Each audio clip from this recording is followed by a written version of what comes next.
Derek, I can't believe it's been 10 years since we were standing in this very spot talking about rediscovery of Indian rock. And here we are 10 years later. Yeah, I mean, so much has changed in the last 10 years that this is completely different. It is different, and there are some things that remain the same. Your passion for this, Peter Griffin's passion for this, and what's happened and evolved since then is incredible. So we're going to take a walk and check it out.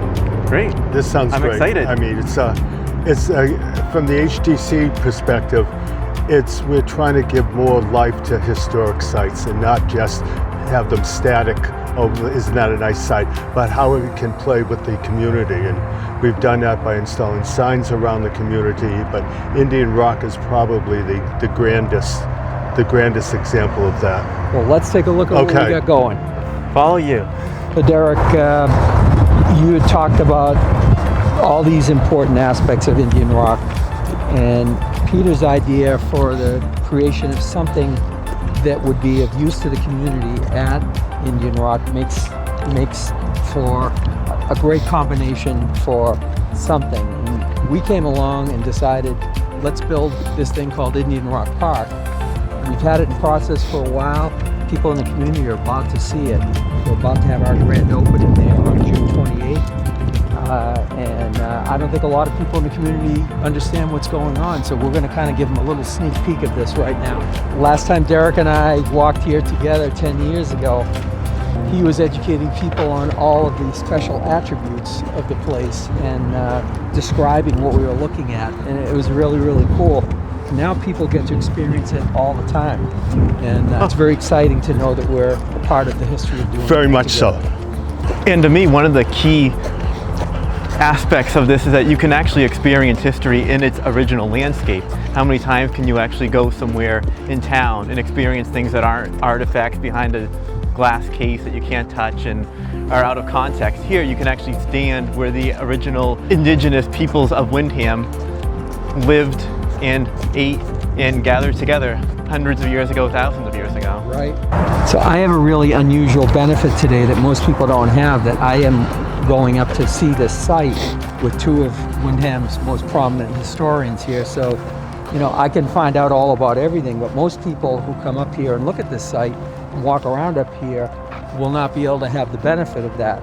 But by what we've designed here at Indian Rock Park, everyone will now be able to get to have that benefit without you being there, because we've installed these new little marker posts with these QR codes on them. People can scan the QR codes when they reach a historic spot here and to learn all about what's happening at that site. And that's something that you guys are managing. I think that's pretty cool. Oh yeah, definitely. And it definitely helps to promote Windham's history, because otherwise a lot of people don't know where to go to find this information. And if you have a park like this where hopefully it'll be full of people coming during the nicer days, they'll be able to scan these codes, go to the website, find other stuff about Windham history, just in general. So I think it's a great idea to promote. History can always be educational, and should be, and that's what this is. You're going to see the new stamped sidewalk connection that connects to the Windham's sidewalk system and connects to the rail trail. So there's going to be a hike that happens on opening day that goes from Ralston Road all the way to here, about a 2-mile hike. Governor Ayotte is going to be here to cut the ribbon on Indian Rock Park and read the Declaration of Independence as the first performative thing that happens here. You see a lot of the stuff sort of behind the scenes, like, for example, it's going to be an extremely natural park. But what you see now below the surface, what most people will never see, is some of the drainage and safety stuff that's built in. Several layers of crushed stone and drainage materials and stuff disguised so it looks very natural, but it's allowing for the filtration of water that comes down Enterprise Drive and the cleaning of that water before it enters Cobbett's Pond. So all that stuff's happening in conjunction with this project. By the time people get here, this is going to all be covered over and look like a trail that has been here, paved by, you know, the footprints of Native Americans. Well, I think the topography lends itself to the design that you come up with. So you can see in the front line here, this is the original stone wall that would have been along the side of the original roadway. We made efforts to preserve this in place, and most of the stones on this wall haven't been touched or moved since the 1740s. So here's the main attraction itself, Indian Rock. This is what it has looked like through the ages, and people will be able to come here and see it instead of it now being something that's out in the middle of the woods. It's something that's very easily accessible by anyone who wants to come and see it. Right. To see this uncovered and still in its natural setting, the stone walls, like you said, this completely opens it up and makes it much more accessible. So. Well, keep in mind too, the alignment of Route 111 Indian Rock Road has changed so much, and this used to be Indian Rock Road. The Indian Rock was on state property. The town had to buy it from the state several years ago. So we've preserved some of the original pavement that we discovered out in the woods. That's going to be all brushed off and cleaned, and that's going to be something people get to experience and hear the story about when it's here. You see this bench here. That bench was part of what's been preserved for an Eagle Scout project that was done on this site. So that is going to be here, and there'll be a little story we'll be telling about the significance of that. This naturally cut stone here is going to have the plaque that we're going to be dedicating for the donors who made the park come to life. And now you're able to walk up here, and now we've got this amphitheater that's been created that is now a town asset. It can be used by the school district, it can be used by different performing groups in the town. Just be like a really unique outdoor performance area.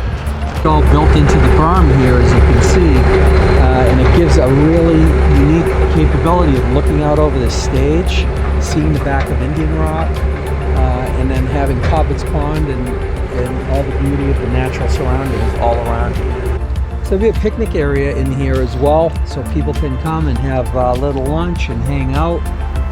Lots of nice seating here. And the capability to really use this in many different ways. And the nicest part of your idea at the beginning was having a hiking trail incorporated in this. So what we've done is around the perimeter, we've built in a hiking trail. Everybody will get to try it out here on opening day. But the hiking trail is made of a material that will be very durable and safe, but it will not be something that looks like it was just made using today's technology. It'll look like a trail that has been battened down by Native Americans over the course of hundreds of years, and maybe we can take a little walk up there and check it out. So we created a path here that follows the theme of the hiking trail in the design, and what we had to do, the challenge we had in this, is to make this look like it's been here for hundreds of years and has been naturally trodden down, and at the same time doing that, be safe and not have water puddles in it, and have colors that match what the natural colors are, and that's what we've ended up with. So now we're walking up this hiking trail here behind the amphitheater down there, and we're getting really to get to see the whole viewpoint of the entire park.